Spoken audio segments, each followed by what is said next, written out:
नमस्कार। सीरीज भारत में आप सभी का एक बार फिर से स्वागत है। गुजरात बुलेटिन में शुरुआत करेंगे अहमदाबाद से, जहां तेज रफ्तार कार ने पैदल जा रहे 2 लोगों को 10 फीट तक घसीटा।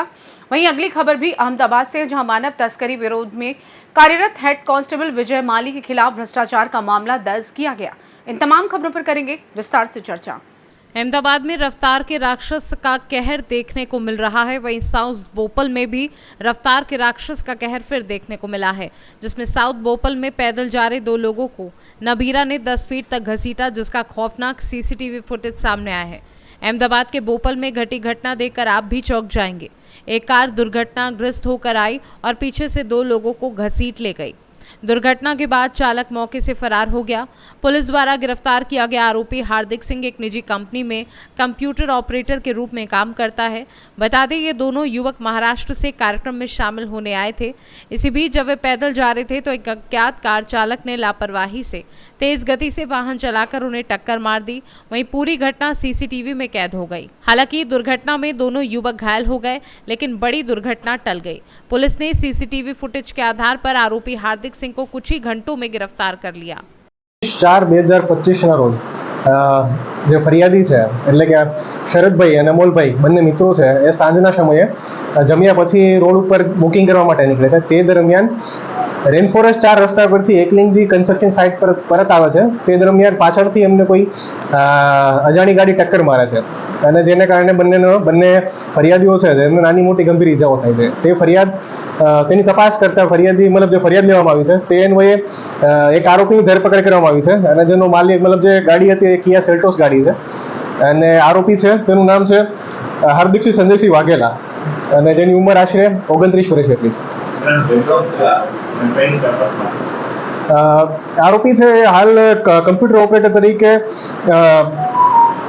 માસ્ટર હાર્ડવેર વીઆઈપી રોડ ઉપર જે કંપની છે ત્યાં કમ્પ્યુટર ઓપરેટર તરીકે જોબ કરે છે અને ઉંમર 29 વર્ષની છે।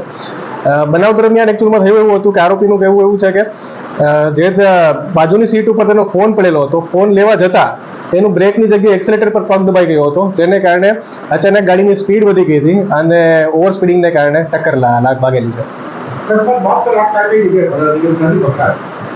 અકસ્માત બાદ જે આરોપી છે એ તેમના રિલેટિવના ઘરે જતો રહેલો હતો। બાદમાં આપણને જાણ થતા આપણે આરોપીની ધરપકડ કરેલી છે।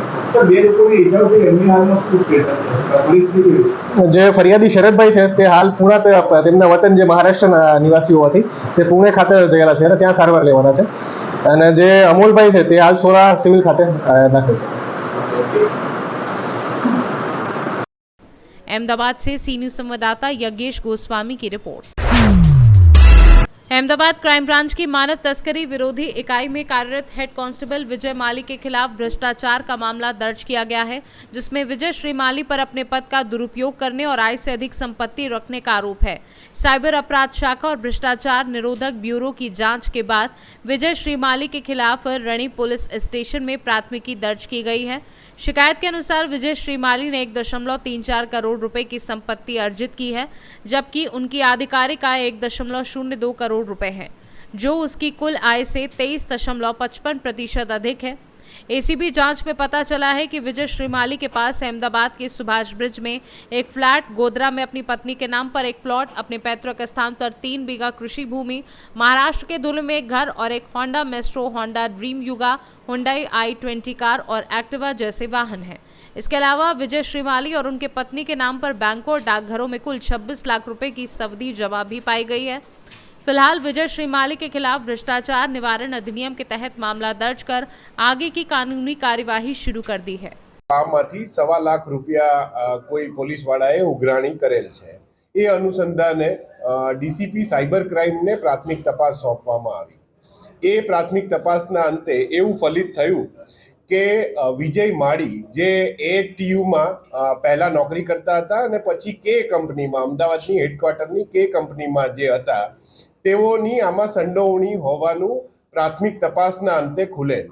ત્યારબાદ ડીજીપી શ્રીએ આ જે પોલીસ કોન્સ્ટેબલ છે, હેડ કોન્સ્ટેબલ, તેઓની બદલી દેવભૂમિ દ્વારકા ખાતે કરેલ।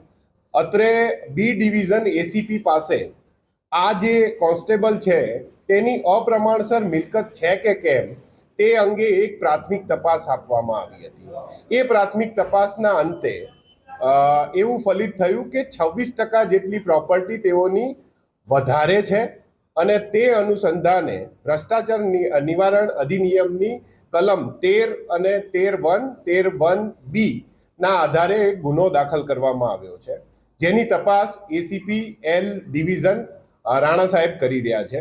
અને હાલમાં એટલે કે આજે સવારે જે આક્ષેપિત છે તેના ઘરે અને તેની જ્યાં નોકરી ચાલે છે ખંભાળિયા ખાતે બંને જગ્યાએ એસીપી દ્વારા એના ઘરની તપાસ કરવામાં આવી છે અને હાલ કાર્યવાહી ચાલુ છે. એ પ્રેસ નોટમાં અમે તમામ વિગતોનો ઉલ્લેખ કરેલો છે. તેમાં એનો ફ્લેટ છે, ગોધરામાં પ્લોટ છે, મહારાષ્ટ્ર ખાતેની જમીન અને મકાન છે, તેમજ તેની કાર અને એના રોકડ અને એની એફડી નો સમાવેશ થાય છે. જો તમે આ વિડીયો ફેસબુક पर જોઈ રહ્યા છો તો લાઈક અને ફॉलो. अहमदाबाद से सीनू संवाददाता यज्ञेश गोस्वामी की रिपोर्ट. फिलहाल के लिए इस खास बुलेटिन में बस इतना ही. देश दुनिया की तमाम बड़ी खबरों को जानने के लिए आप जुड़े रहिए सी न्यूज़ भारत के साथ. हर खबर आपके साथ, आपके हाथ.